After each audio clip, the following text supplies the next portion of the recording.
David Icke, professional footballer and BBC commentator, now an author, activist, contemporary philosopher, public speaker, and pundit for our times, taking on the toughest questions in search of the deepest insights, now embarking on a new journey, helping to bring forward a global awakening and consciousness revolution.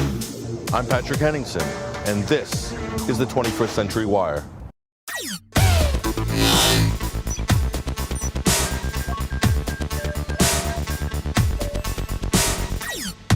Information is power. Reconfiguring your reality. This is the new battleground. 21st Century Wire.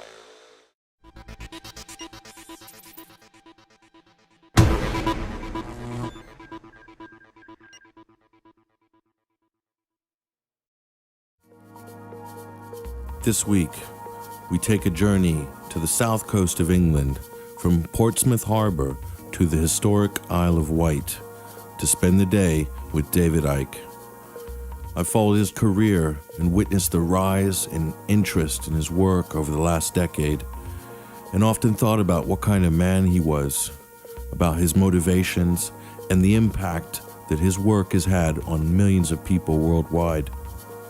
With so much ground to cover, I had to really focus on what questions I would ask him, and made a list of topics I'd hoped to cover.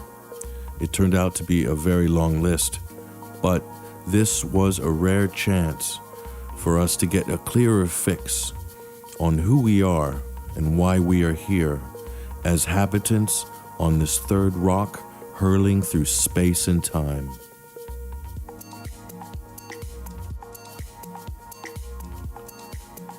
We finally caught up with David at Ryde Pier and began our day driving along the coastline of the historic island.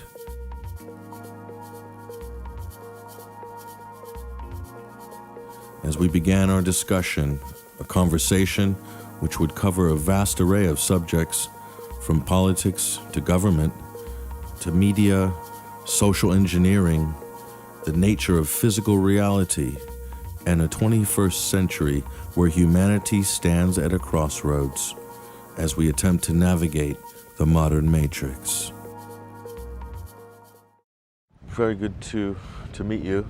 For me personally, it's an exciting thing because this game I'm in right now actually got started in 2001 when I was at home with the first smartphone looking through the web. All right. And I came across your website and davidicke.com, and that you opened a door to a path at that time in my life. So there's a bit of serendipity there. I think that's what people like me are trying to do. Well, certainly what I'm trying to do is not tell people what to think, but invite people to see that the world can be explained in very different terms to what they've been told all their lives. And you know, if what you're saying has any validity, then it will touch a nerve somewhere. And it's like, I have this phrase about the control system: they defend the first domino. Because, like, you know, when they have all these dominoes lined up and they push the first one, it pushes all the others down. So what they do is they defend the first domino. So, for instance, they have to suppress and ridicule alternative healing, because if it's shown to work and it's accepted to work, then the next question is, why does it work? And suddenly you've got a whole new explanation for the human body and life, and the whole foundation of pharmaceutical medicine starts to collapse. So they have to defend the first domino. And in so many ways, it's a similar process with this information. Once the first domino falls in people's belief system, then others start to fall in this way. You know, if you can produce information, for instance, that shows people that even one major thing in their life, say 9/11 or climate change that isn't by human cause, is simply not true, and the evidence is convincing enough for them to say, I can see it, it's a lie, that's the first domino gone. Because the next one is, well, what the heck else have I been thinking that isn't true? And so we go. And this is the power of the information in starting that process. Because the last thing I'm trying to do in any area that I'm writing or talking about is to say, you know that belief system of yours, right, give it me here, okay, we'll put it there, here's another one for you. Yeah. It's not about that, you know, it's about just starting that process of people saying, actually, the world's not like I thought it was. Now, how much unlike I thought it was, is it really? And away they go, and people then find their own truth. Because, you know, what is truth? For me, the only certainty is eternity. Everything within that is up for grabs in terms of the way we manifest reality. And so what is truth? It's your truth, it's a truth. The truth, I think, is very simple, that we're all one infinite consciousness, and we're different points of attention within that infinite consciousness. So these people walking past me now have a certain point of attention, I have a certain point of attention, and the way we perceive reality as a result of that point of attention is different, but we're still the same one infinite consciousness, awareness. And for me, what the control system is at its foundation seeking to do, and has done brilliantly, is to focus, limit, and glue in place humanity's point of attention. So we're like that. And this is what the media is doing all the time without knowing it, because their point of attention is being, is your point of attention being glued into place? Yes. Well, you'd make a very good journalist. You'd make a very good banker. You'd make a very good scientist. You make a brilliant politician. And the whole point of what I do is, the reason for it, I guess, is to unglue the point of attention so people can see that there are other alternative ways of viewing themselves in reality. And the control system will not be able to survive if enough people unglue themselves, because the glue is what holds the whole house of cards together, and we're the glue. That's the great news, because we can therefore remove it, and down it comes. But only if we take our awareness back and stop having it externally programmed so that we see self and the world in the way that suits mass human control.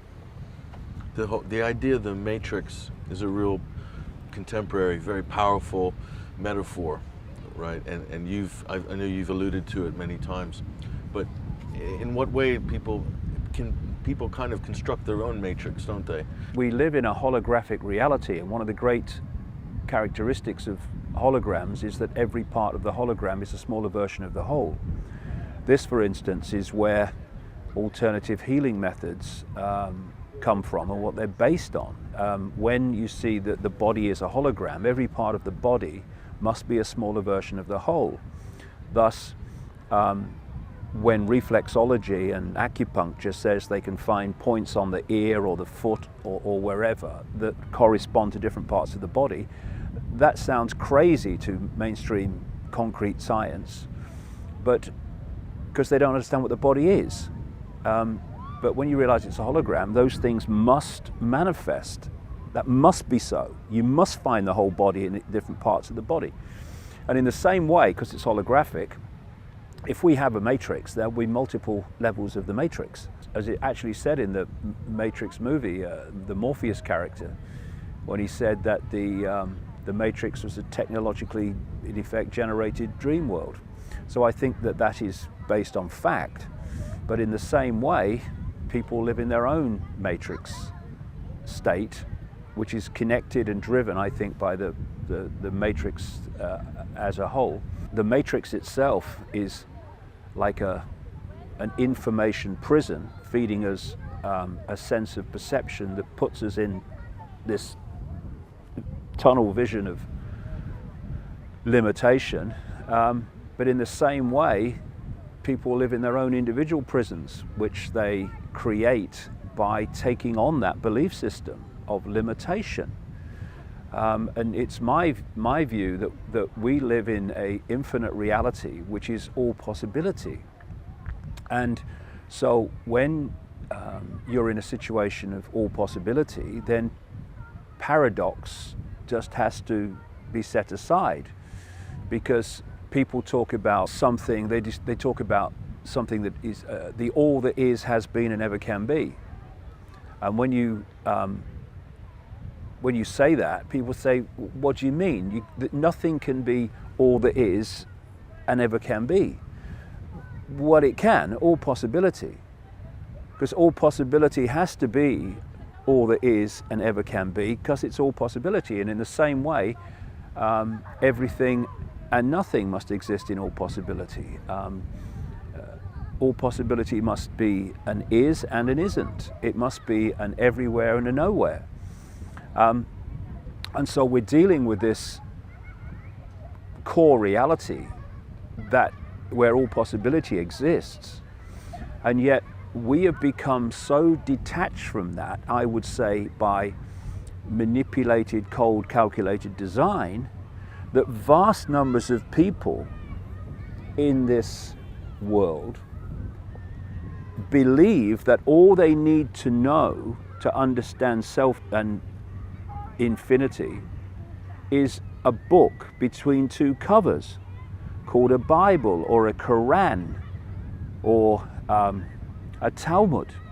You have a science which is based on I can't, you can't, limitation basically. When you look at the limitation in all areas of human life, this sense of I can't, this sense of little me, this sense of it's not possible, given that that's all happening within what I suggest is infinite possibility, then either humanity is completely bloody stupid in perceiving those limitations in the way that they do, or, and this is what I suggest, they are being manipulated to believe in limitation, because limitation of possibility equals limitation of perception of self and the world. And you know, when you want to enslave billions of people, you cannot have them in a consciousness state that is in an expanded perception of possibility and reality. You have to have them there. Lower their expectations. Yes, and feed them a belief system, which is what? It's a self-censorship system. Self-policing. Yeah, self-policing, self-censorship, self-perpetuating prophecies. And we call these things religion. We call them mainstream science, which is itself a religion. Atheism is a religion. The religions that believe in a God, that's their religion. And then you've got the scientific atheists whose God is there is no God. I mean, it's the same basic blueprint, just with a different name on the door. The new one's consensus reality. That's the new kind of modern religion. Consensus reality. Pop religion, really. Yeah. If everyone believes it, and then it must be true, and you must be wrong because no one else says this, or it's not on the news. You're right, and you can manipulate that simply by fake opinion polls. You can put out a fake opinion poll that says 80% of people believe this, and a lot of people will believe that because the 80% can't be wrong. And in the end, and this is where I feel the conspiracy research and exposure movement needs to open its mind, is that we can talk, and we should, about manipulated terrorist events like 9/11 and manipulated wars and manipulated economic crashes, all these things, and we need to know about them. But they are not in and of themselves the origin. They are an expression of the origin of all this. And the origin is the external manipulation of human perception.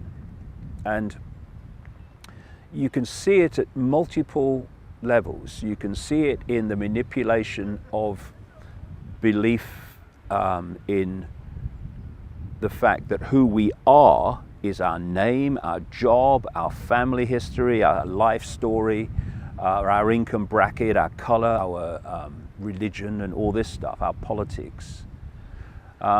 When we are infinite awareness, having an experience. But then you take it in multiple other areas, like if you can persuade people that 19 hijackers that couldn't fly Cessnas somehow manifested the ability to fly wide-body jets on 9/11, then you can justify invading countries based on a war on terror that actually doesn't exist.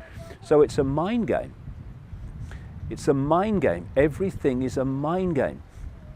We see 9/11 and we see people believing in the official story of 9/11. That's the external expression. But take it back to its core, it is the manipulation of vast numbers of people to believe total crap about 9/11, which as a result gives you the justification of further action which you want, what I call problem, reaction, solution. So what I'm saying, Patrick, is wherever you see the manifestations of this conspiracy in its multiple faceted, interconnected tapestry, when you pull all of them back to their core, they are expressions of manipulation of human perception. When we return, more revelations of a global conspiracy that threatens to bring the human race to its knees. Family network controlled corporations that are essentially working to the same agenda of human enslavement.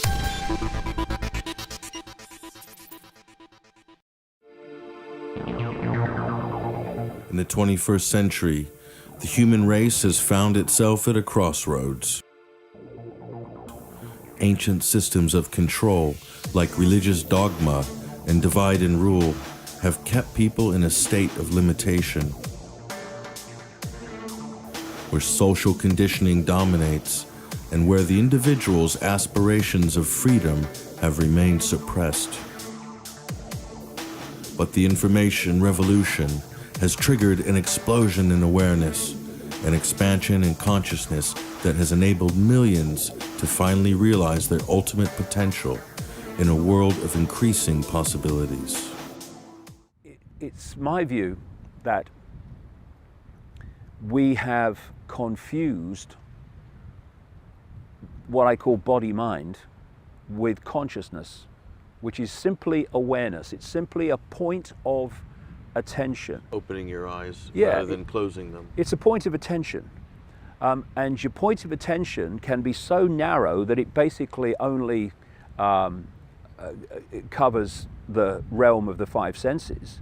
In which case, if you're in that state, then because that you've got no other level that you are connected to in terms of hearing it, being influenced by it, of higher levels of awareness that can see a much bigger picture than this can. Are you talking about intuition? Yeah, and intuition. things like this? Yeah, intuition, knowing, all those things are expressions of connection to another level of awareness, all of which can be explained, quote, scientifically. But when you're only basically perceiving everything through the five senses, then you only have the realm of the five senses in terms of information to give you a fix on what's happening in the world, who you are, and all the rest of it. And that five sense information is basically controlled in terms of education, the media, all of it, by these family network controlled corporations that are essentially working to the same agenda of human enslavement. And therefore, what's fed to the five sense level is information to program your sense of self and the world so that you will perceive, therefore believe, therefore behave in ways that suit the agenda for human control. It's interesting to me, as I've traveled around the world to 50 odd countries, And I see, not least in America and countries like that, this absolute explosion of television channels, right? I mean, you could flick them forever and never come back to the start, it seems, sometimes. And there's a program on this, and there's a channel for this, and there's a fishing channel, and there's a golf channel, how rarely, if ever, do I see a channel or program even that is asking the question, what is reality? Where are we? Who are we? Where do we come from? Where do we go? What is this reality? Why are we here? Why are we here? Because they are massive first dominoes. Because once you start asking them, big questions get big answers eventually. So the idea is to suppress that. So you've got science, it's all a cosmic accident, and you're just an accident, and that's what you are, and you've come from oblivion and you go into oblivion. And I'm not a religious person, I just dogmatically believe in that.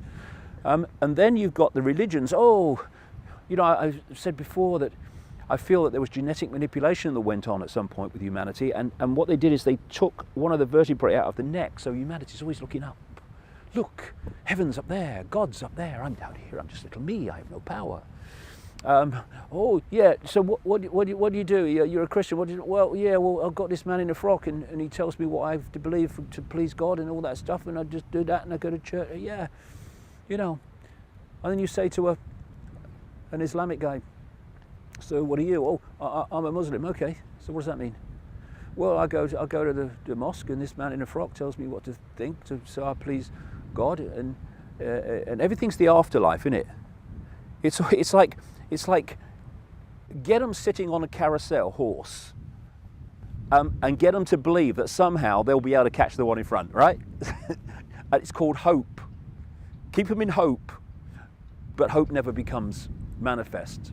So it projects even beyond this life. You do what you're told in this life, and then you'll have a good afterlife, and all this stuff. It's always tomorrow. Oh yeah, austerity now, and then we'll have economic prosperity tomorrow. It's always tomorrow. And then you say to a Jewish guy, so what does that mean? Well, I go to the synagogue, and this man in the frock tells me what to think to please God, and it seems to me with the Jewish religion that, God wants you to do something in fine detail about every flipping 5.5 minutes, and the extreme of it's unbelievable. And what's the time? What does God want me to do at this time now?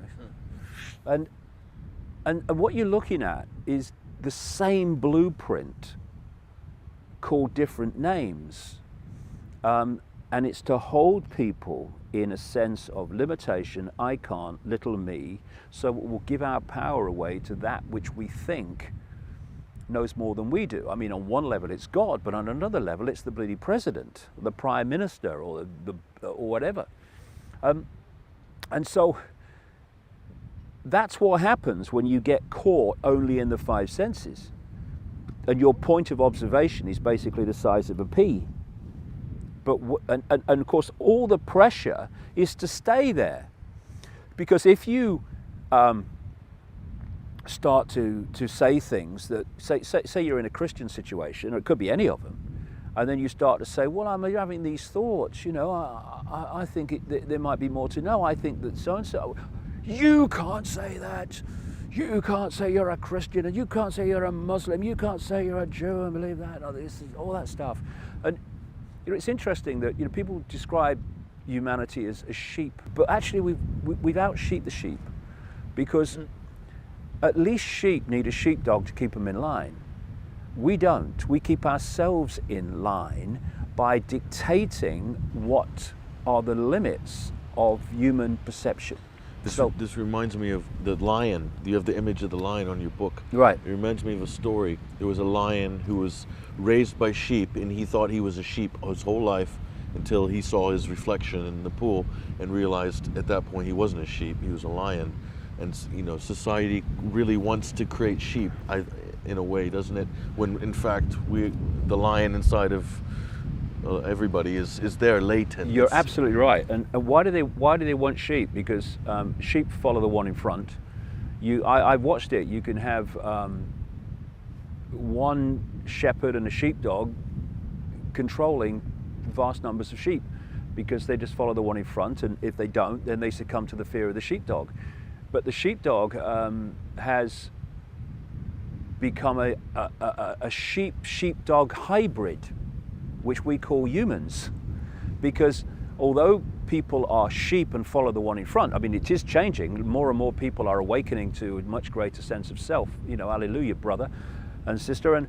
But what tends to happen in vast numbers is the sheep are following the one in front, following the shepherd. Well, the Prime Minister said, and the bank said, and all that stuff. And then a sheep in the herd wants to break out. Now the sheep become freaking sheepdogs. You can't do that, you're mad, condemn him, and all this crap. And thus, when there is compared with the global population of 7 billion, when there is a absolute literal, compared with that, handful at the core who are orchestrating this global control system, then you cannot control a population of that size physically. You can do it in small areas with these people in uniform that come from where? Recruited from the target population, police and military, and serving their own slave owners, thinking they're free, or thinking they're fighting for freedom. That's even more kind of hilarious. But you can do it in a small area, but you can't control 7 billion people with tanks in the streets and soldiers at the door. You have to do it two ways. Well, it's a kind of basically two expressions of the same way. You have to so program the population that they keep each other in line. And so what you do is you create a religion. That you watch the blueprint here. You create a religion, and then you break the religion up. First of all, you play the religion off against other religions, but then what you do is you break the original religion up into warring factions. So the religion is now warring with itself and with other religions, which you have with the Shiites and the Sunni and with the Catholics and the Protestants and all the different subdivisions of that, quite right. And then you create political parties and you play them off against each other. So, you know, you've got groups of people fighting over which mask on the same face should have power this time, you know, and it's all ludicrous. But and then you have racial conflict and these fault lines of various and many kinds, income bracket conflict, you know, the class struggle, which is just another way of saying divide and rule. All these things are done to have the target population at war with itself, policing itself, and people not looking up and realizing that the strings attached to me are the strings attached to the guy I'm fighting, right? And that's what happens. This is why it's so important.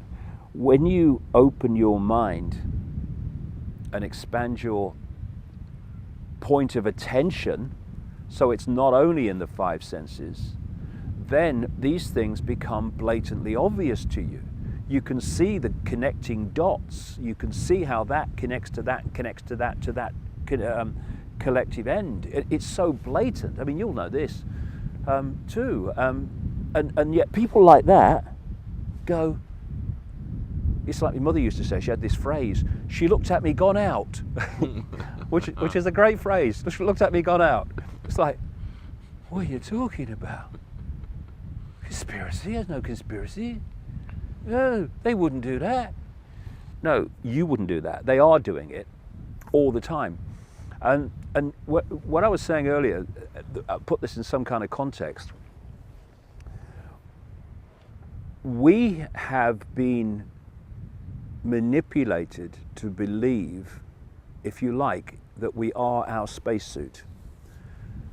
We are awareness, infinite awareness, points of attention within infinite awareness. And that is operating in a different frequency band to this world that we think we're living in, but actually aren't. You ask anyone walking down this path now, almost anyone, and say, can you see everything there is to see? And they'll go, in this space. Yeah, I think so, yeah. I can't. I can see a tiny, tiny frequency range called visible light, which is so tiny, humans are almost blind compared with what there is to see. According to mainstream science, and they're understating the case, I would suggest. Of all the mass matter that exists in this universe, most of which cannot be seen by human sight or even technology, if you take all the mass matter in this universe, the electromagnetic spectrum is 0.005% of what exists, they say. Some people say, some scientists say it's a bit more, but not much. Visible light, which is the only frequency range that we can turn into a conscious visual reality, is a fraction of the 0.005%. And so all we're seeing is frequency range. And for our point of attention, which is not in this frequency range, it's like having two radio stations. You know, radio 1 and 2 will never meet because they're on different frequencies. But what do you do to get one of the other? You get a radio and you tune it to this frequency. Now you're getting this frequency, radio 1, you're not getting radio 2. You move the frequency dial to radio 2, now you're getting radio 2, not radio 1. But radio 1 hasn't stopped broadcasting just because you've moved your dial off it. Still exists, just that you're not aware of it because you're now on a different frequency.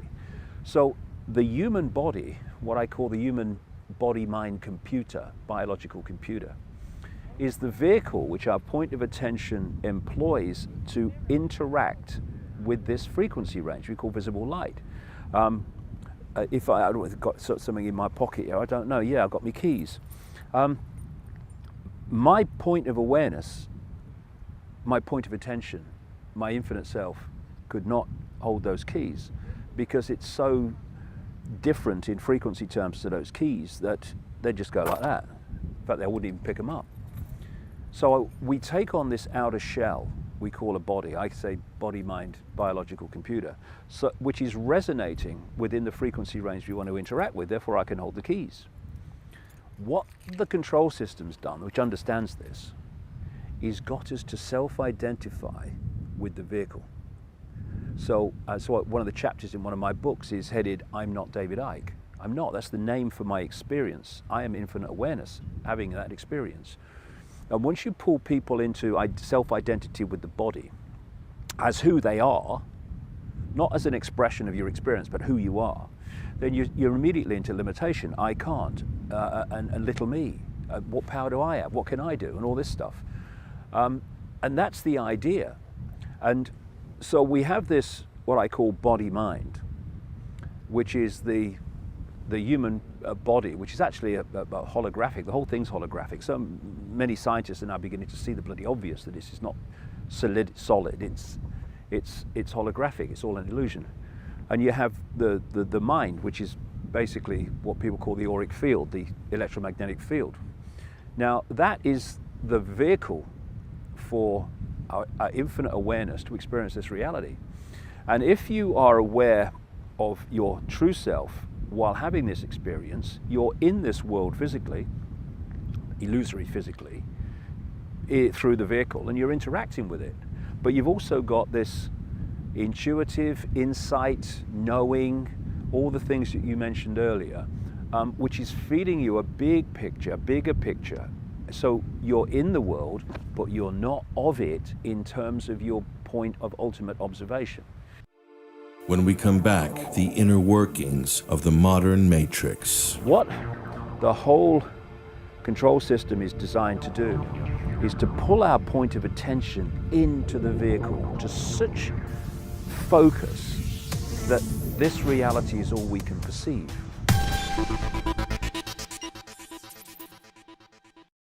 What the whole control system is designed to do is to pull our point of attention into the vehicle to such focus that this reality is all we can perceive. And when we do that, it's like this, I would suggest. If you, and I think in theme accurately, symbolize the body-mind, as I'm talking about, with the desktop computer, and consciousness with the guy at the keyboard and the mouse. That's the kind of dynamic I'm talking about. Now, people say, I'm going on the internet. Well, we don't go on the internet, the computer does. We interact with the internet through the computer. This is what this is. Now imagine you're in a situation, you're at the keyboard and the mouse, and you're telling the computer where you want to go, and you, consciousness, are making a decision on what you make of where you go with the computer. Then suddenly, Houston, we have a problem. You bang in the keyboard, computer's not reacting. You bang in the mouse, computer's not reacting. Now you're standing there or sitting there, and the computer's now going on the internet, and at the level of the computer mind, it is deciding what it makes of it and where it's going to go and how it perceives reality on the internet. And what has it got only to give it a fix on what it's experiencing and what it's making of it? The bloody internet. So the internet, reality, is telling it what the internet is and what to make of it. And in the same way, we live in this control matrix, which pulls the point of attention, if we submit to it, most people do, though it's changing, into the five senses, into the biological computer, basically only. And the control system, what I call this matrix internet, is telling you what to make of it, because that's the only source of information you've got, because you've switched off from that. This is what's happening. This is why, I mean, what is one thing you find with a computer? It's very predictable. If you put data input in a certain way, in line with the way the computer's programmed, before you press enter, unless the computer's not working, you're going to know what that computer's going to do when you press enter. Now, when you travel around the world, in different cultures and different colors, different races, different belief systems, different religions, and yet, I mean, Patrick, 7 billion people should be giving us, within all possibility, 7 billion points of unique possibility. Look at it. You go to all these apparently different places, you see data input, i.e. a situation arises, whatever it may be, and you're standing there and you're waiting for enter to be pressed because you know how they're going to react to that situation. It doesn't matter almost what their background is, what their religion is and all that stuff. You pretty much know how they're going to react. How can that be? When you've got people like Carl Jung, the psychiatrist, and other psychologists and stuff, saying that they can break down the human personality into 12 major archetypes and combinations of them and stuff. How can you do that with all possibility? You can't. But what can you do it with? Computer programs. Because so much of what we call human personality is actually playing through the biological computer system. This has creeped in, what you're talking about, an exact replica of this has creeped into politics and into Exactly. in their last few decades, and it's what is called, it's the Tina principle. There is no alternative. We must have austerity. There is no alternative. Exactly. We must have nuclear power. There is no alternative. This is the only way to do it. There's no other way to do it, so we have to do it this way. This has become an overriding trend, and people have taken this on board. Yes, they have. I think. Manipulation of consensus, as they once called it. It's a dangerous thing to take on board It's a because program. it blocks off Yes. all possibility. Exactly. That's exactly right. And the reason we're now seeing it so blatantly is that this has been going on for so long that the programming has got more and more limited. I mean, you know, the program was once wider, and they've picked off and picked it off and picked it off, and now they're pulling. Politics. The American Democrats and Republicans are standing on the same postage stamp. The only difference is rhetoric, and that's even becoming less. I call it Chelsea and Man United. Yeah, and look in this country, Patrick, in Britain, we've got David Cameron, the Prime Minister, conservative, he's from the right, and all he is a face transplant of Tony Blair, who represented the Labour Party that was supposed to be on the left. Once again, they're on the same bloody postage stamp. But you see, people are starting to see this. This is why the numbers of people in elections around the world, voting in elections, are falling. It's because they're starting to realize, as someone brilliantly said in America years ago, it doesn't matter who you vote for, the government still gets in.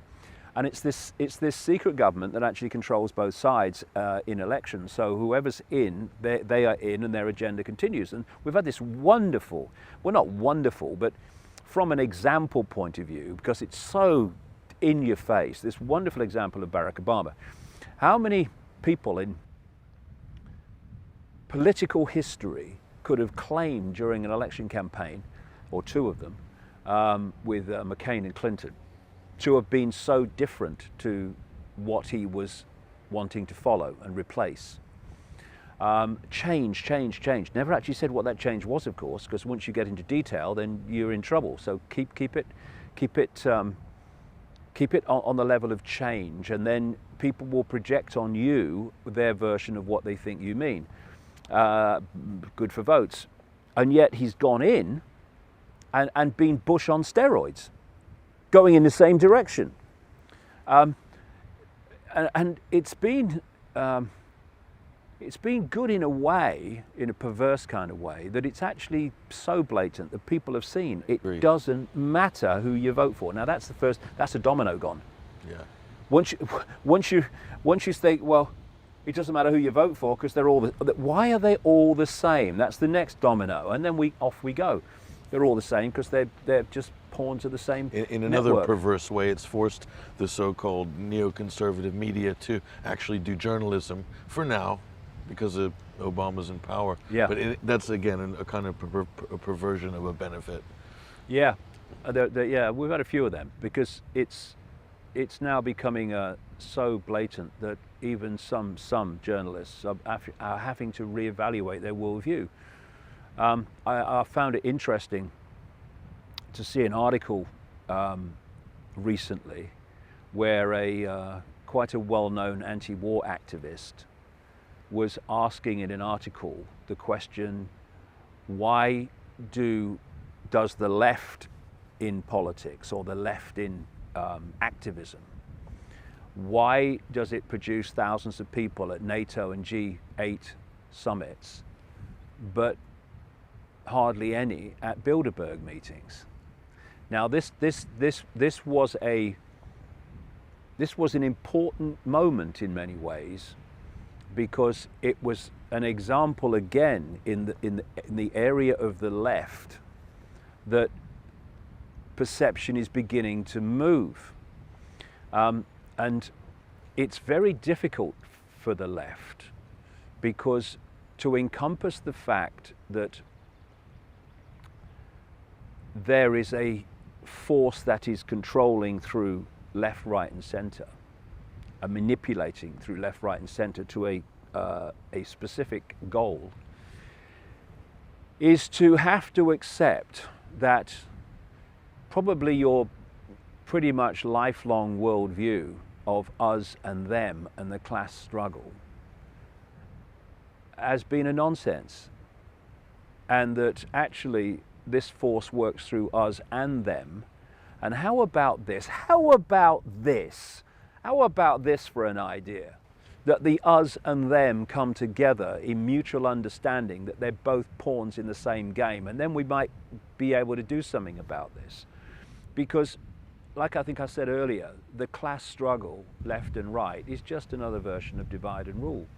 And the left has vigorously refused and often ridiculed this whole area of conspiracy, because its worldview would fall. And so, I mean, we saw during the Bush era, the boy Bush era, the expansion of the so-called anti-war movement in America, and they were very, getting louder and more vigorous in their opposition, but they had their testicles removed the moment President Obama became president. And yet he's Bush on steroids, and where's the anti-war movement? And they had their brain removed at 9/11 because they still believed the official explanation of 9/11, so therefore they support the invasion of Afghanistan, and there's the dominoes. When you do any level of research, ridiculous worldview of the left is different to the right. Not when you get to the point of control, it isn't. And so, you know, so I was in New York late in 2011 speaking, and I spent 3 days at the Occupy protest, Wall Street Occupy protest in the park. I got there the day that they'd thrown them out, and then they were letting them in the next day on different terms. And there were some people there that did realize that there is a global conspiracy and it works through left as much as right. But the vast majority that I talked to were still fighting the left-right, us and them illusion. And if that goes on, then the Occupy protests will, go nowhere. For a simple reason, Patrick. If you do not know the rules of the game you're playing, the game will play you. And this is why it is so important to realize where the controlling point of control really is. Now, people who go to NATO summits to protest and people that go to G8 summits to protest, they've gone a little bit further. They are realizing there is some kind of coordination. But and even if you go to the Bilderberg meetings to protest, which is another big step forward in your seeing that there is global coordination in a very, very detailed way. But even at Bilderberg meetings, you're still challenging the oil rags, not the engineers, to a large extent. The politicians turn up, the prime minister, the ministers turn up, the head of NATO turns up, and the bankers turn up, and all the rest of it. But they're still, although it's much further forward and needs exposing, good luck to everyone who goes and does that. Congratulations, thanks very much, great job. What I think we when we get really streetwise to what's going on, what we need to do in terms of protest, we need to start focusing on the architects. You see, if the left knew where the real power center is and the architects around it, then they would be protesting in vast numbers wherever the Queen goes and wherever the royal family goes. Because they are, well, they're much more than this, but even at this level, they are massive symbols of the global control system and the families behind it. So that's where they would be. They wouldn't be protesting at Parliament against the bloody oil rags, for whom the families, they're just vehicles for the families to get what they want through into legislation and change in society. They're just the middlemen and women, just the gophers. Management class. Yeah, and we really should be focusing on the architects' families that orchestrate through these gophers. Here today, gone tomorrow gophers, I mean, we had a Home Secretary here called Jackie Smith. She was in the Labour Party. And she was a minister, Home Office, Home Secretary, and she brought in these changes, which were very much part of the agenda. Then she disappeared.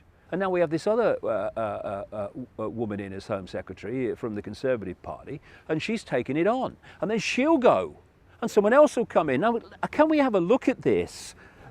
What connects these different people coming into political office, bringing in through legislation advancements of the agenda, the global agenda of human enslavement, and then disappearing? And then someone else comes in with a different name, maybe probably a different party, and they'll do the same and advance it some more, just like Bush becomes Obama. What is the cement? Ask yourself, activists of the left who dismiss this stuff, what is the cement? And it's the force that dictates through these gophers, and that's the force we need to expose and we need to highlight. As the day progressed, we found ourselves delving deeper into the modern matrix we call reality. It was clear that there was much more to talk about. Join us next week, here, as we continue our conversation in part 2 of our interview with author and public speaker David Icke. I'm Patrick Henningsen. Thank you for joining us this week on the 21st Century Wire.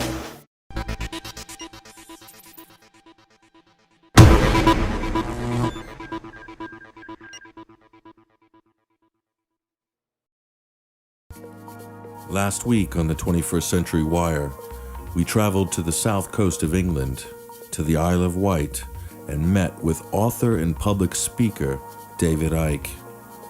In an attempt to unravel the modern matrix we call reality, and to find out what are the major challenges facing society today.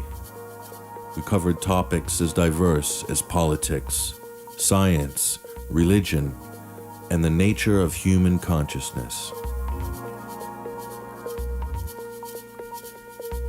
In part 2 of our discussion with David Icke this week, we learn more about how the media creates our reality and how to challenge the ruling elite and their system of control, as well as David's own personal journey, facing public ridicule, and how he eventually achieved success in helping to expand global awareness on key issues.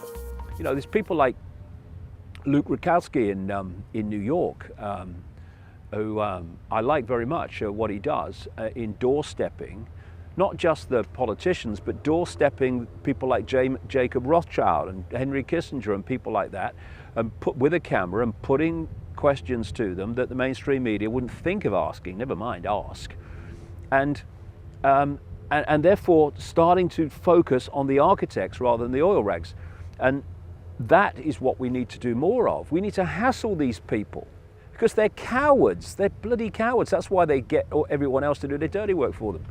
This is where we need to go, I would suggest, because not only does it directly challenge them and hassle them, because they need to be hassled. They're trying to bloody enslave the world, our grandchildren, our children, all of it. I think they need some hassle.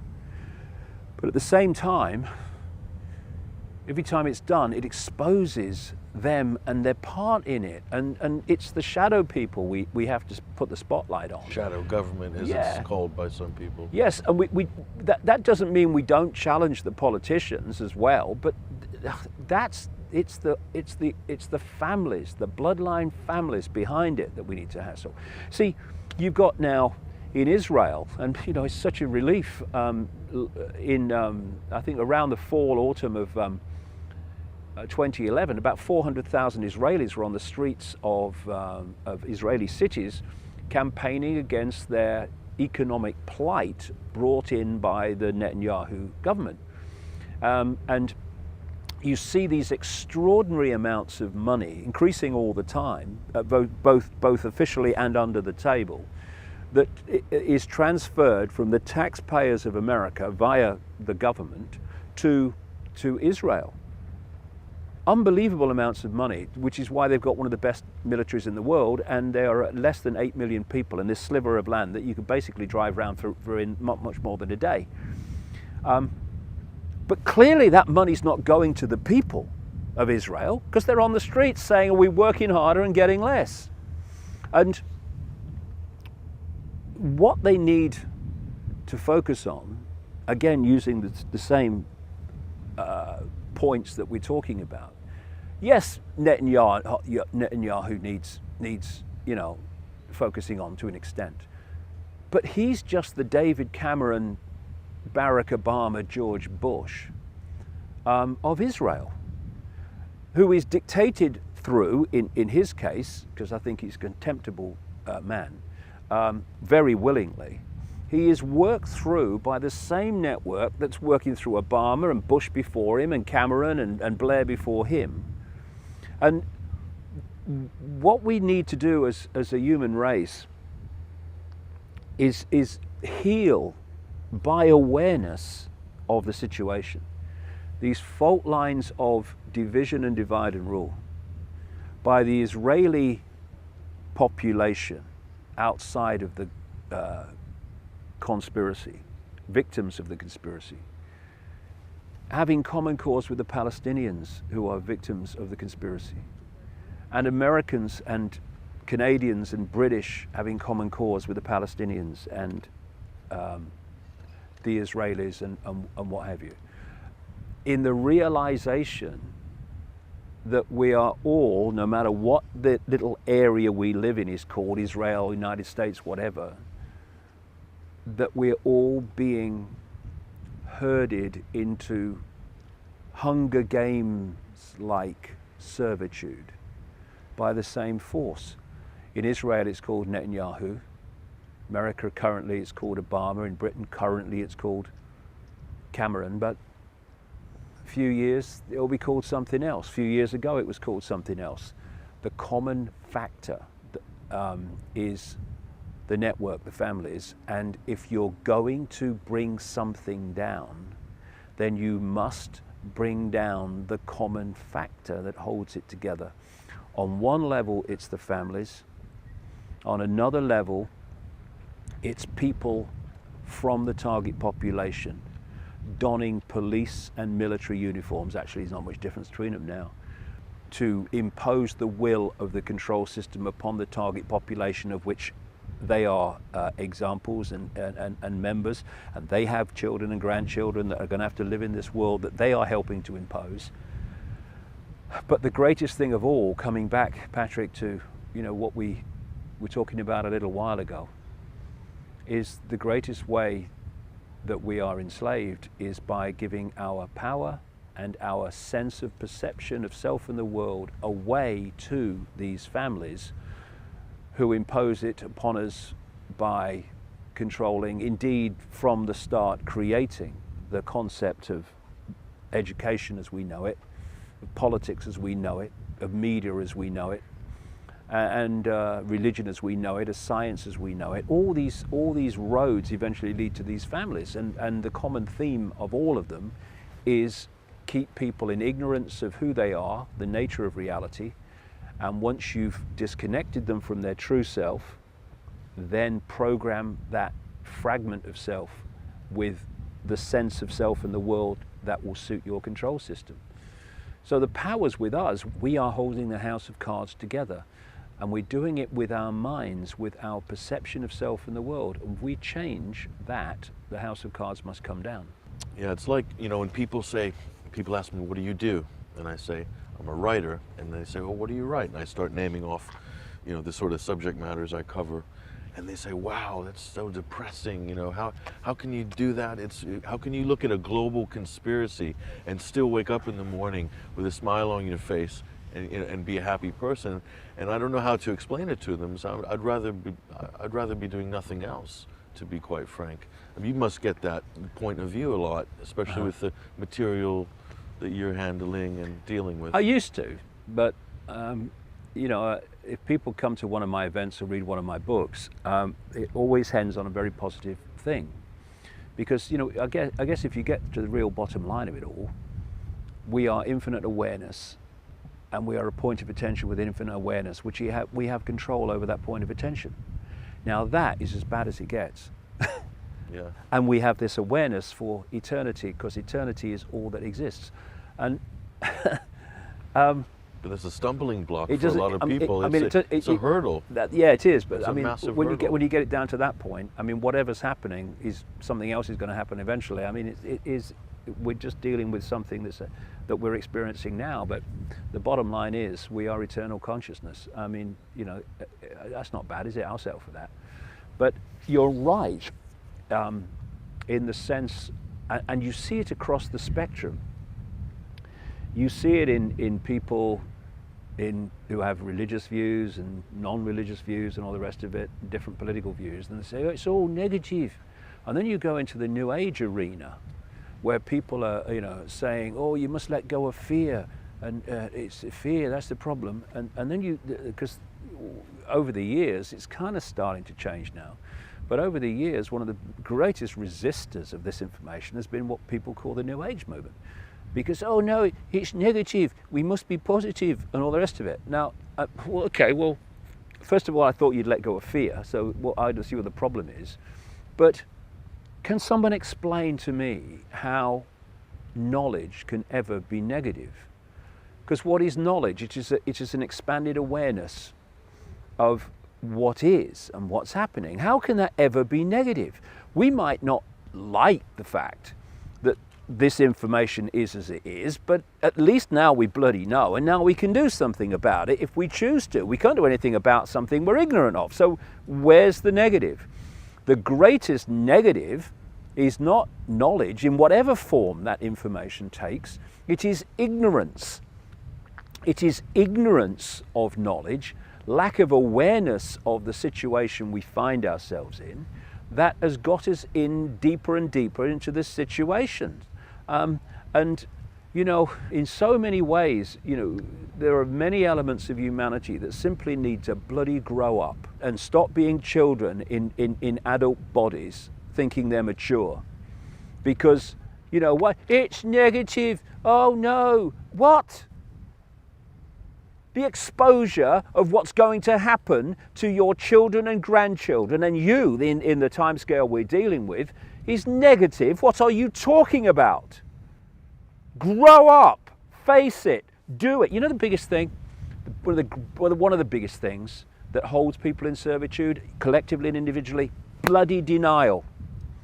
Because denial is simply not wanting to face reality. Cognitive dissonance, yes, whatever. Exactly. And what is denial? It says, I don't like what the situation is, so I'm going to deny that it is like that and crack on it isn't. And you know, I've used this analogy before, you know, And meanwhile, you're over here looking at this and you know what's going to happen. I know. It's like, you can see it playing out. You know, sometimes, Patrick, I feel like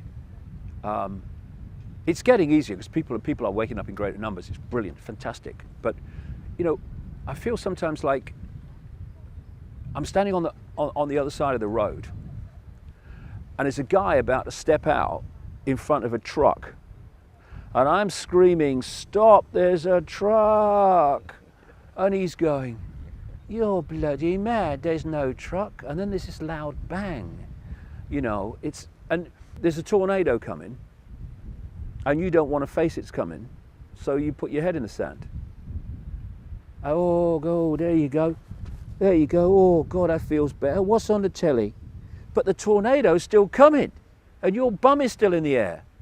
And if you would just go, it's coming, you can face it and take avoiding action. If you put your head in the sand, in denial, then at some point, out of nowhere, you're going to be spinning 50 foot in the air. What do you think causes this denial? Do you think it's the fear of being outcast? I think the biggest thing, Patrick, is people don't want to face what's happening. It's too much for them. Armed with the knowledge you know something is happening, then you're forced to make a moral choice there. Do you step out and take action, or do you just kind of retreat into your shell? And a lot of people, I think that's the choice maybe they're looking at. Well, what happens when you start to know and you accept what the situation is? Then suddenly there is a big responsibility. Yeah. Because with knowledge comes responsibility. What are you going to do about it? And people would rather ignore or deny to themselves that it's happening than actually face it and take that responsibility and face actually what we're in. And it's interesting how people often thrash out in a really over-the-top manner against people exposing it. Because what they're actually doing, that over-the-top attack, is an expression of their own fear that it's true. After the break, how David bounced back from public ridicule. Shape-shifting people? You're freaking joking. I ain't talking about that, right?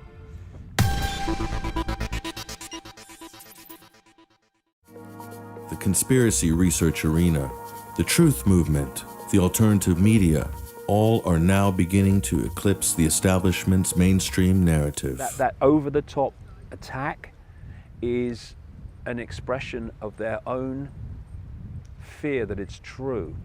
And basically, when they attack you like that, what they're doing is, shut up, don't, stop it, don't want to hear it, no. That's what they're doing by putting this information out, is you're kind of poking them in the chest in a funny sort of way and saying, look at it, I don't want to look at it, shut up. And their way of expressing that is in attacks and dismissal and ridicule of people that are putting the information out. And that goes with the territory. From your personal experience, this how do you view the whole thing of public ridicule? Because that's the experience you've gone through and come out the other end, like the tortoise and the hare. You're the tortoise who's gotten massive strides and filling up Wembley Arena. You're selling out tours all over the world. People want to hear what you have to say. Where at the beginning, anyone watching this could put themselves in your shoes 20, 30 years ago. Yeah, 22 years ago I started. And how did you it made you kind of what you are today? Yeah, well, first of all, life can seem like a series of random events, but if you look at it, especially those that go with their intuition, because when you go with your intuition, you are connecting into an energetic flow, an information flow, which is taking you in the directions you need to go. This gets in the way because when mind, which is not only in the brain, is multiple the levels mind of body you said before. But so this is coming from, and when I say this, I mean the heart vortex that they call in the East chakras, wheels of light. They connect us out into, or have the potential to connect us out into a much greater point of awareness. And this speaks to us in intuition, in knowing.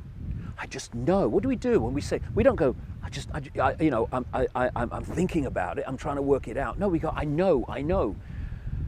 And when you follow that, because it's all I've done in the last 22 years. That's all I've done in 22 years. Just followed your intuition, your feeling from. And whenever this got in the way, sorry, step aside, I'm going with this. And it's worked out magnificently. And in the end, this sees that and comes into connection and harmony with the intuition, with the heart, if you like. And what you think and what you intuitively know become the same thing. And the war stops. There's a war going on in most people. This is the conflict. Yeah, that's constantly going on in between the mind and what you feel. What are we talking about, Patrick? The conflict between consciousness and the body-mind, and this is what's going on. And what the control system wants to do is to so program the perception of body-mind that it suppresses this, and it does in most people. But when you go with your intuition, your life suddenly becomes this synchronistic bloody flow of coincidences, which everything dovetails. It's wonderful. It's an adventure, not an ordeal, an adventure. But because this is coming from a completely different point of observation of this reality and perception of this reality, this is going to lead you to do things and say things that people in this mode are going to go, hey, he's potty, he's mad, because they can't see. It's like, I think the writer John Milton said this, words to the effect of you can't understand the dancer if you can't hear the music. And here's the music, and if you can't hear the music, then that which is dancing to the music by following intuition is perceived as crazy, because why are you dancing? There's no music. Anyway, especially when you follow your intuition, when you look back on your life, you see that there are no random events, only different steps in the same journey. And when I went on the Wogan show in 1991, and in a state where I didn't know what my bloody name was, my mind had just exploded open. I didn't know where I was. It took about 3 months for everything to morph back, and suddenly I saw the world differently, but I was me again. And that ridicule, that mass ridicule, where I couldn't walk down any street in Britain without being laughed at, and I couldn't going into a pub for years, waste of time, there was uproar. Just, a comedian would just say my name, and there was a laugh. What that did was clean me out of one of the greatest of all human prisons, the fear of what other people think. And you see, if you're the control system and you set the norms in society, nonsense as they are, norms, brackets, programs, then the population will police the norms, and anyone who steps out of the norms gets jumped on, as I did. But it cleaned me out of the fear of or concern with what other people think of me. Because frankly, they've got a right to think what they like. It's called freedom. Now, I've got a right to think what I like, funnily enough. That's the bit that they seem to not understand, or used to. Anyway, but I didn't know when that was happening, and it was a nightmare and all the rest of it, that further down my life river, around the corner, which I couldn't see, I was going to be dealing and communicating information about shape-shifting people and reptilian entities and moons that are constructs. If that freaking fear or concern with what people think of me and what I say had not been cleared out at that point in the journey, shape-shifting people, you're freaking joking. I ain't talking about that, right? But And 100 other things. But I have no problem with it, because I have this simple philosophy, you know. Here's some information, make of it what you will, see ya. I'm not trying to persuade anybody. I just believe in it's a simple thing that I think more than anything, it's persuading people, instead of looking through the pinhole, Yes. to open the door and see what's going on in the room. all I'm saying to people is, hey, if you dismiss something, this is what happens all the time, as you will well know from your work. If people, I say this to anyone, if you are dismissing the possibility of something by reflex action, when you have not done 30 seconds of research into the subject, that is not saying something about me. It is a confirmation of the scale of your program perception, of the P-like reality that you live in. It's saying something about you. This is another thing I think people need to, all of us, when I say people, need to understand. When we open our mouth and say something about someone or whatever, we think we're making a statement about them, but every time we open our mouth or write something, we are making a statement about us. And I remember once, it was really at the height of it, and I was at this university, one of the universities, I think it's two, in Nottingham, and I was in the Students' Union. It was a Friday night, I think. And they had me as the turn, because they knew they were going to sell a lot of tickets. Not that I got any money from it, but they were going to sell a lot of tickets for people who could come and ridicule, see. So I remember walking out, and it's about 800,000 people there. And there was uproar. And it was like 10, 15 minutes, I don't know, before it all kind of really settled down. There were plastic glasses being thrown, beer glasses being thrown at the stage. And I just stood there and waited and waited and waited, didn't say anything. And then it died down to silence, because they all just, you know, worked it through. And I said, you think I'm mad, don't you? You think I'm mentally ill? Yeah. Oh. And I said, well, so what does that say about you? You've paid money to come here tonight to ridicule someone you believe to be mentally ill. What does that say about you? Silence. Silence. The realization that in our actions and in our words, we are making statements about us. And the rest of the night, respectfully listen to me. And interestingly, once they started to get out and around that actually I wasn't talking crazy things, the audiences absolutely disappeared. Yeah. And for years, I was paying to speak most of the time. I'd turn up, put the chairs out, no one would sit on them virtually, and then I'd put the chairs back and go home, and that's what it was for ages. But it's a simple, truth that if what you say has validity, and you refused refuse to be battered into submission and silence, then eventually, if what you say has validity, it will be shown to be so. But you see, a lot of people came to my stuff and are coming to my stuff because of what I previously wrote in relation to what is now happening. Now, if I hadn't wrote that and got all the ridicule for it, this would not be happening. Because I'd say, yeah, I knew this was going to happen. No, you're just saying that. No, 1995, and the truth shall set you free. As you will well know, once the penny drops of what's going on in the world, there's no walking away if you really care. You might want to sometimes for a bit of a rest, but you never do, because you know that something has to be done and you have to keep going. And but when you believe in something, then you need to go for it and not run away or walk away, because you can have an effect by communicating information that has an effect. And we need to not just keep going, we need to up it and up it and up it and up it. And, you know, when I look back at what it was like when I started, I mean, it was a very lonely bloody road. There weren't many people there. There's long gaps between people. But it ain't like that now. Oh yeah. You know, it's such the playing field is much more dynamic. It's such a joy to me, Patrick. Makes me quite emotional, really, when I see all these young people and new people setting up websites and whatever and radio stations and programs to communicate this stuff.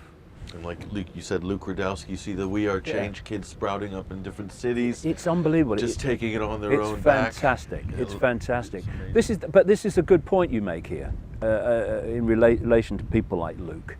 You don't have to wait for someone to explain what you do. You don't. You just do it. You get on with it, and you learn. You learn on the hoof, and you learn from trial and error, which is what? It's experience. It's not really an error. It's an experience that teaches you something, and you become better and better at it. Anybody who's any good at anything learned on the hoof. Yes. From my experience. Oh yes. Not at school. No. Oh well, I left school at 15 to play soccer. It was one of the best things that ever happened in my life, you know. But it's fantastic what's happening, and I just say to people, don't think about it, just do it. Don't think that only other people can do it. Oh, that David Icke can do it, but I can't. Why? Look at me. 2 arms, head, body, legs, bit of arthritis. Mind, consciousness, that's you, that's all of us, and we can, you know, we can all make a contribution. The reason that people don't is if they don't realize there's a contribution to make because they don't know what's going on in the world. It's one thing, but they do, it's because, well, I could never do that. Well, yes you could. Yes you could. You did. You know, I look at your website, I checked Alexa, you get incredible traffic. But there was a day when you started that site, you probably got a few hits a week, a few hundred a month maybe. If that, and yes. Now you're into the hundreds of thousands per month. Yeah, it starts from a small effort. Oh, it's that old phrase, isn't it? You know, a walk of 1,000 miles starts with the first step, and it's amazing if you go for it how the seas part and you can do things that you never believed you could do. You know, the only thing I would say about this whole conspiracy movement, and I don't know whether you've noticed this, Patrick, but I've noticed it very much in the last really 6 months, how people are within this arena are exposing themselves for their true motivation, not by being exposed by others, but by their own actions, often in attacking other people. Here we are again, believing they're making a statement about them when they're making a statement about themselves. In other words, there is an element in this conspiracy arena where, and this is all I ask of any researcher, I don't ask that they're always right. I mean, bloody hell, you're trying to uncover something that was going to be uncovered, you know. I don't ask any of that. I just ask that the cause is first, second, and last in importance, and their personal situation does not impinge upon it. And in other words, when someone does something they don't like within this arena, they say, well, I don't like it, but this guy's putting so much great information out, then I'm just going to walk away. Instead, it's, I must destroy this person because they've upset me.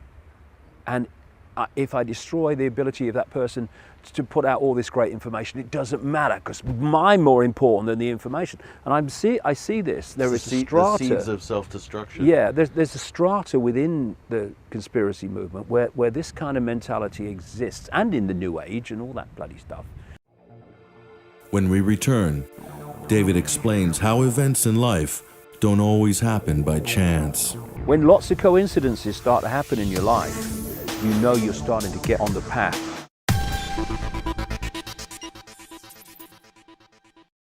When I worked in the music business, I noticed the really good musicians, they never said anything critical too much about any other musician. It was just an unspoken thing in the music business. What do you think about that guy? He's all right. He's all right. Even though they would never let their true, and there was a kind of maturity about the old school musicians, and they just kind of let be, and everyone's got their own stage and let everybody perform, you know. And I think this conspiracy movement or whatever hasn't matured to that level. But there's a lot of mature people in it. But it's, if you're genuine, then what's best for the cause will always be first, and what's best for you will always be subordinate to that, best for you individually. Or expressing your resentment and bile on someone else will be secondary to the cause. Within this arena, there is a kind of unspoken, an unspoken kind of genuineness, if there, an unspoken moral code, bit fancy, but you know what I mean. This is what these researchers who, see you mate, all the best. This is what these researchers that do this don't bargain for. They think they're going to damage the target, and this kind of, there's a lot of people within this movement. The peanut gallery is very intelligent. Yeah, they have this this code, and they go, you don't shite on fellow researchers like that. Exactly. You don't do it because you're saying that you're more important than the great work this guy's doing. Don't forget why you're doing it. Don't forget why you're doing it. You've done a lot in your books, in the touring, the live events. Is there anything that you're looking at in the future that there's still a nut that you haven't cracked? One of the things that's exciting about my life is I don't know what's coming next, because I don't know what's coming through here next, intuitively. I mean, we have been putting on events at the Brixton Academy in London every 2 years, because I don't like to go back to a place until I've got a lot more to say. Every 2 years, for quite a time now. But the last time I spoke there in 2010, the tickets went 6 months in advance, and we had to put another one on the same year. And so when it came round to 2012, I thought, well, we must have a bigger venue. We want to go to the Royal Albert Hall, not least because of the, you know, give the energy a kick. But they weren't really interested in having me there. That's 4,000 people. And then you think, well, you go back to Brixton Academy at the time you want to do it, who've been great friends to us and very enthusiastic. And they say, oh, sorry, we can't do it at that time because it's the band season and all the seats are taken out. And this is how synchronicity works. When something doesn't work, then it's pointing you in a direction. It's either saying, no, that's not for you, or it's removing options, so they're pointing you in the direction of an option. And see, in the end, we talk about people need to open their consciousness and expand their consciousness to greater awareness, but that also applies to us. You know, that's how you get greater insight into what's happening and the nature of reality, is by expanding your own consciousness. So your personal journey and that what you're communicating, they are absolutely the same thing. You're your own research and development lab, really. Exactly that. You know, the last thing we need is someone sitting cross-legged on a mountain saying, you know, I'm there. Anyone who thinks they're there within all possibility is confirming they ain't. So it's a constant process of expanding your awareness, getting greater insight, and then communicating it. And about 3 weeks ago now, as we speak, I came back from Peru. I've been 2 weeks in Peru. And that, for me, in my experience, is the most powerful, energetically, the most powerful land in the world. You could tune into a frequency there is much stronger than here, for instance? Yes, it expands your consciousness if you are able to access at that level. When I say access, I mean tune into it at that level. If you tune into Peru at another level, it won't do anything for you. Is that something you feel physically, or is that something you feel mentally, or when you're in Peru? You feel it. You feel it in your awareness, in your insight, in your energetic field, which is where it's all coming from anyway. See, the thing is, when people go to a certain spot, what they see is a piece of land. They might see a standing stone circle, or they might see some ancient Inca site, and they see stones piled on top of each other. But that's only the holographic, decoded, illusory physical level of it. What it is an electromagnetic field, and our auric field is an electromagnetic field, and they can tune into each other and be influenced. It's like you can post on the internet and you can take information from the internet. And thus, if you can sync with these electromagnetic fields in these particular places, they can massively expand your awareness, because they can, like everything, they contain information. It's like a massive wireless internet that we're living in this universe. It's like tapping into a new network. Yes, exactly. And all I can say is, in 1991, my mind smashed open so dramatically and so fast in Peru that when I came back to England, I went on the Wogan show, and it's like my mind was so full of information, concepts, insights, and it's like still processing. Still processing it, and thinking, what the heck's happening? What's my name? Where am I? And then after 3 months, when all the ridicule was going, as a result of the Wogan show and stuff, it just went shh. The computer unfroze, and suddenly I'm me again. And people were saying to me, I thought you'd gone mad. You're still the bloke I used to know. Well, I was, but I wasn't, because I was seeing the world in a completely different way. So I went back to Peru, this time with a group, to experience the same places and one or two other places. And I didn't have the one big smash thing like I did in 1991, but I had a series of amazing experiences. And since I've come back, something's happening. People have noticed it in me without me telling them. Something's happening in my mind, in my awareness. Something's moving, something's shifting. And I've just started writing another book, and I'm writing it so fast, and it's coming out of me. And I have quite a bit of experience of sitting at a computer writing. I've never felt anything like this. It's like I am between two worlds. 1 foot in this one, but 1 foot, much bigger stride than before Peru this time, in another world. And where it's heading, I don't know, but it's nice. I think it's heading in the right direction. And I'll be as interested as anyone to find out where it's going, because only this will tell me when I feel it. For instance, if I woke up tomorrow morning and this said, you need to go to India, you need to go to India, I'll be off to India. You know. You're a I mean, travel agent. I live in a little one-bedroom flat because I like to live in a one-bedroom flat. I don't want the big house. I don't want the big car. I don't want all the bloody attention that takes. Oh, look at the garden. I don't want that stuff. I'm doing this for the rest of my life. But another reason that I do is because I want to be able to wake up tomorrow morning, and if this intuition says go somewhere, go here, go there for this length of time, I'm not saying what I'd like to, but my mortgage is so massive I can't. I'm light on my feet. Everything in my life is structured so that I can go anywhere, anytime when this speaks. And that's what I've been doing for 22 years, and it kind of works. This gets in the way. You can't do that, you can't do that. What will your mother say? What will the people down at work say? Whoa, you can't do that, you've got a mortgage. What are you going to do with a cat? Oh. No. Get out of the way. We're going. And what this does, Patrick, and has done now for 22 years, consciously, it's done it before, but I wasn't conscious of it,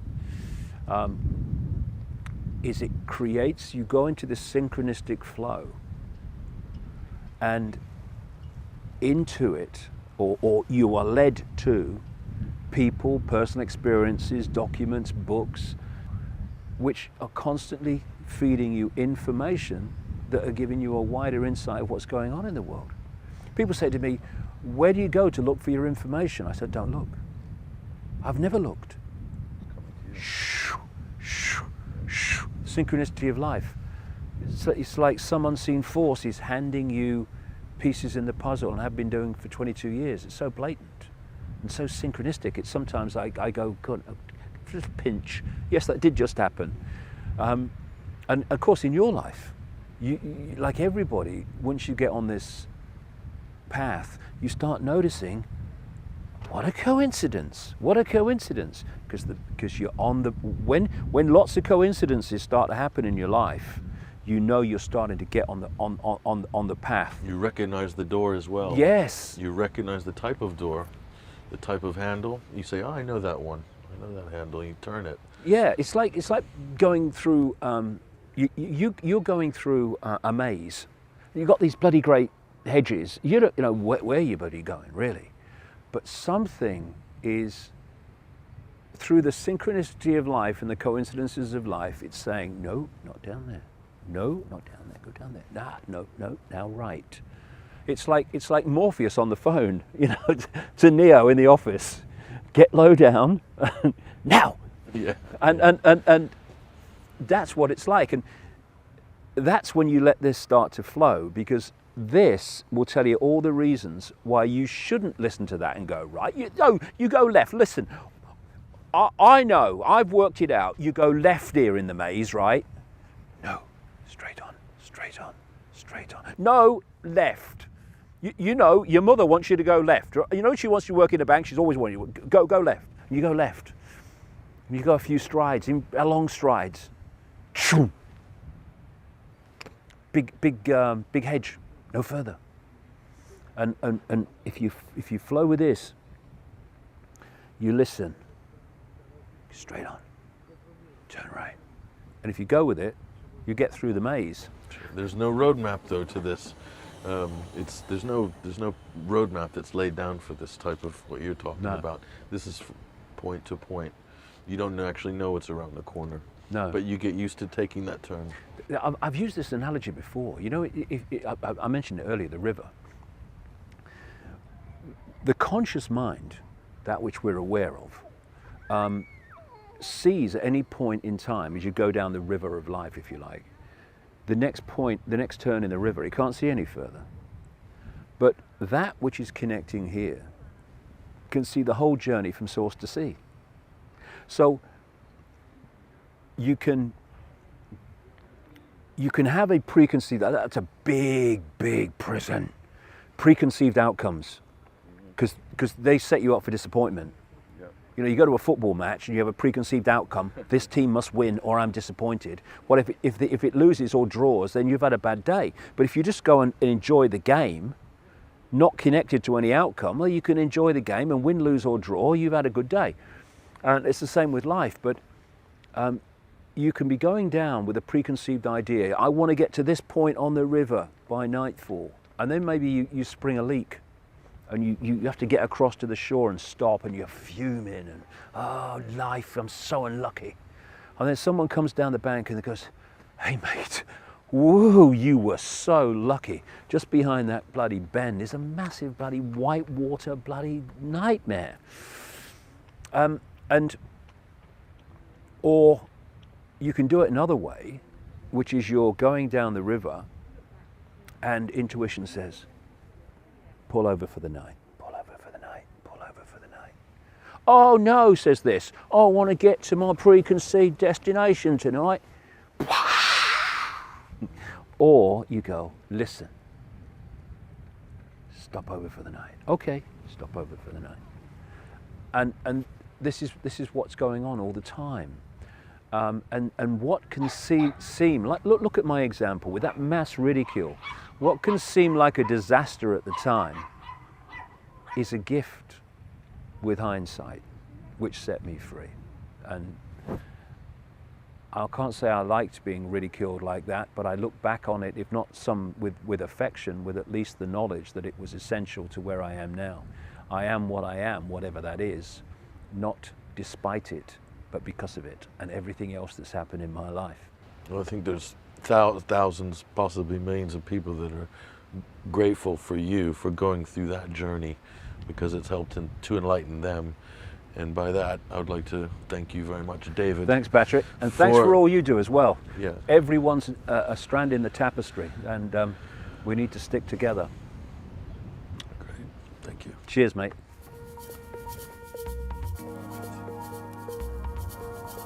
It was an enlightening and amazing day, to say the least.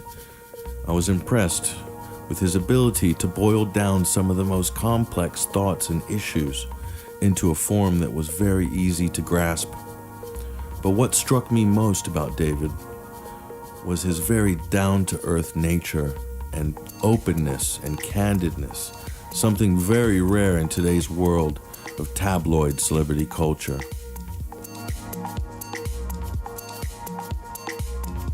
Above all this, however, it was clear to me that David Icke truly represents living proof that if you truly believe in something and have the will and determination to see it through, you can in fact realize your dreams and fulfill a date with destiny.